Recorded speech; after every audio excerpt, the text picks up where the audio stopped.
Kaugnay pa rin na naging laban ni Manny Pacquiao at Jeff Horn. Makakausap natin si boxing analyst, Attorney Dan Rex Tapdasan. Magandang tanghali po sa inyo, Attorney. Magandang tanghali, Rafi. Opo, well, assessment lang po dun sa bakbakang Pacquiao-Horn.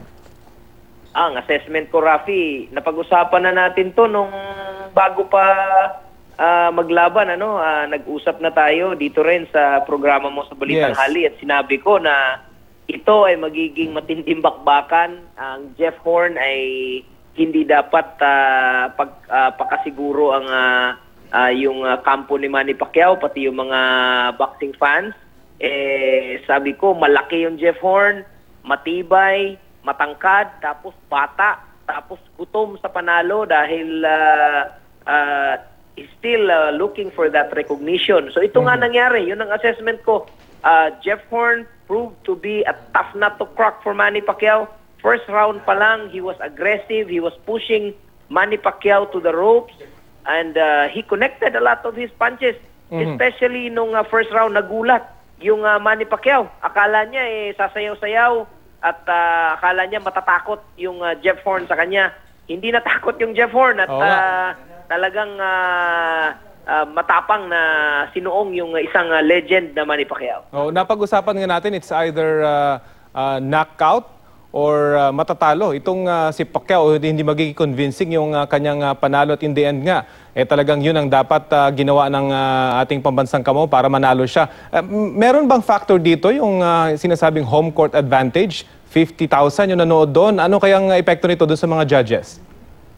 I think kung pag-usapan natin yung home court advantage, hindi siguro yun pwedeng i-connect doon sa mga judges kasi yung mga judges were all neutral. One was Argentinian, one from Phoenix, Arizona in the USA, yung isa namang judge from New York in the USA. So all of them were neutral judges.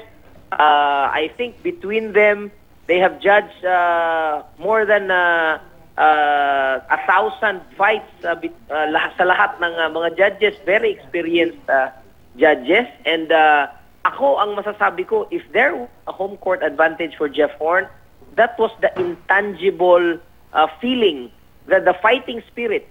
If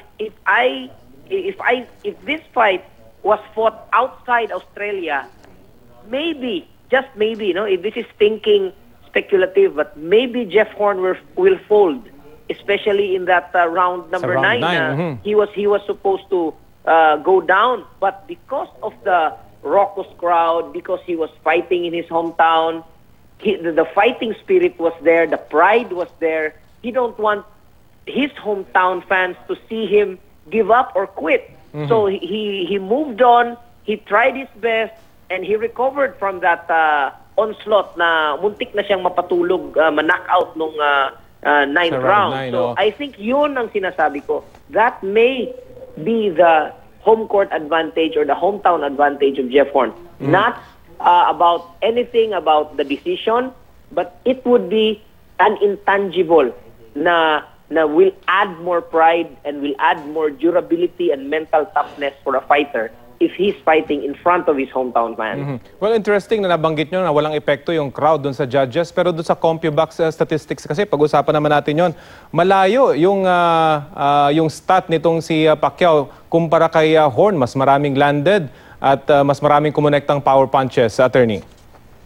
Oo nga, Rafi, at hanggang ngayon nagtataka ako kung paano ba nila kinukuha yung CompuBox stat. Buti kasi yung mga judges, nakita natin, nakaupo sila the judges were sitting beside the ring, we saw their faces, alam natin ang pangalan nila, meron silang profile sa internet, we know them, they have faces, they have personalities. Itong CompuBox kaya, sino kaya nagko-computer? Sino kaya ang nag-ooperate nito? Until now, I'm still at a quandary I'm still amazed. May misteryo pa rin sa akin.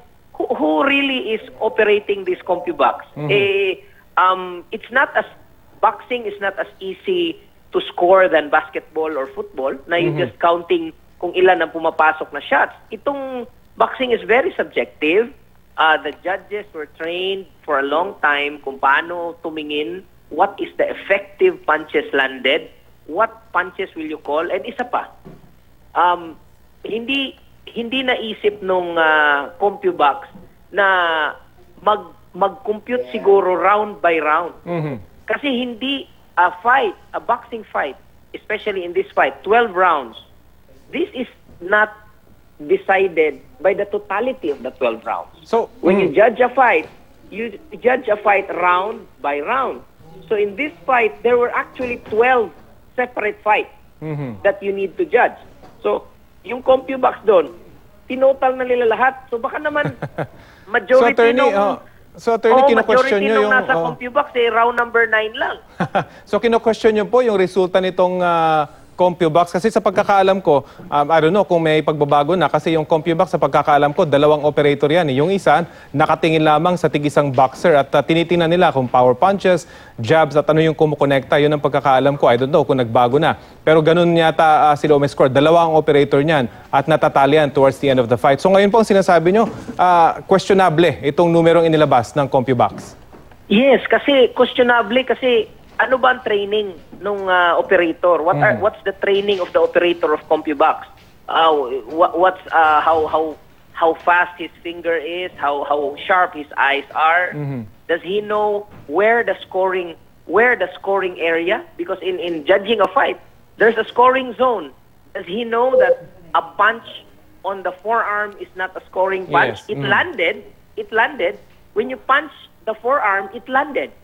You count it as punches landed, but you don't count it as punches scored because the forearm is not part of the scoring zone. Yes. If you punch, for example, if you punch the gloves, it landed on the glove. It's a punches landed. So binibilang mo lang what are the punches that did not land and the punches that land.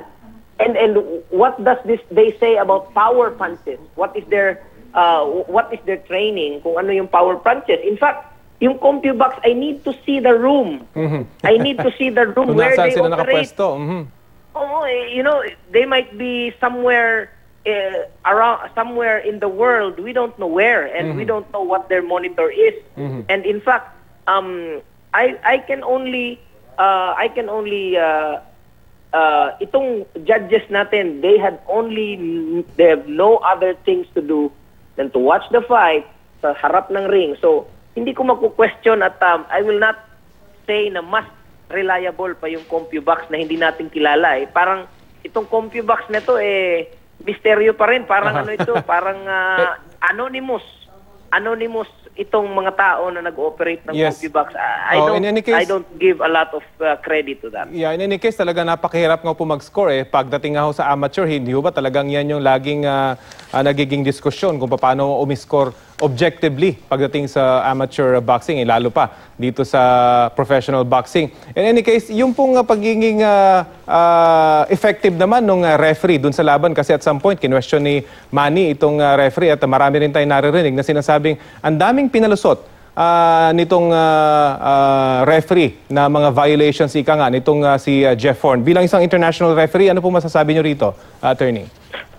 I think pinanood ko yung laban live and based on my observation, I think the referee was not at fault on all the circumstances surrounding the fight. The fight was rough, yes. The fight was physical, yes. But the question is, yung bang mga nangyaring mga contacts na yun, matatawag ba yun na foul? Sa akin, it's part of the game. Ako, I can compare that to, like for example, you watch basketball, you watch football. Alam ng mga kababayan natin paano yung basketball, for example, pinaka-popular sa atin. Lahat ba ng contact sa basketball foul agad? Lahat ba ng pagka ba nabangga ka ng kalaban mo at natumba ka, automatic bang foul agad? Minsan nga kung yung natumba, siya ang nag-initiate ng contact, natumba siya ang tatawagan ng foul. So palagay niyo po, attorney, palagay niyo po talagang naging fair naman itong referee, bagamat yung observation ng iba, hinayaan niyo yung mga headlock, hinayaan niyo yung pagtutulak nitong si Jeff Horn at ni walang warning dun sa dalawang, although accidental headbutts naman, attorney. Yes, ako nakita ko, no, lahat ng mga contacts doon sa fight na yon, it will not deserve any deduction. Yung referee kasi, number one rule ng referee, do not be trigger happy. Okay. The referee should not be trigger happy to get point deductions kasi the referee are trained not to decide the outcome of the fight.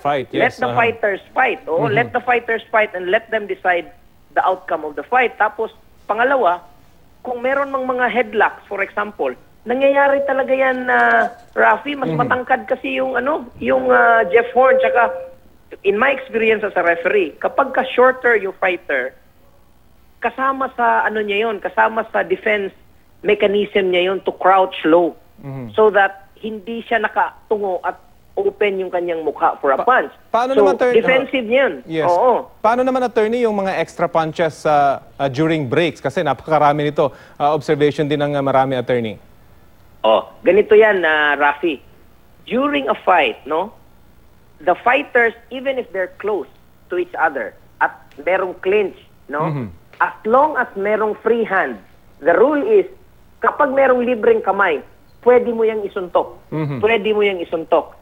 The referee, they will wait for the referee to call stop or break. So in those instances na sumusuntok yung dalawa, even na malapitan sila, hindi tumatawag ng break yung referee. So they are not punching after the break. Those were not illegal punches. Those were legal punches and scoring punches. Pero finally po, very quickly lang, itong mga headlocks na ginawa, yung panunulak, yung extra punches during breaks, naka-apekto ito dito sa flow ng estilo at plano ni Pacquiao? Oo, definitely naka-apekto kasi ang rule kasi ang objective kasi ng isang boksingero, the objective of a fighter in a boxing fight is not to make your opponent comfortable. Wag dapat iwasan mong maging komportable yung kalaban mo. Kasi pag naging komportable yan, ikaw ang matatamaan at matatalo ka. So Jeff Horn used all his advantages but within the rules.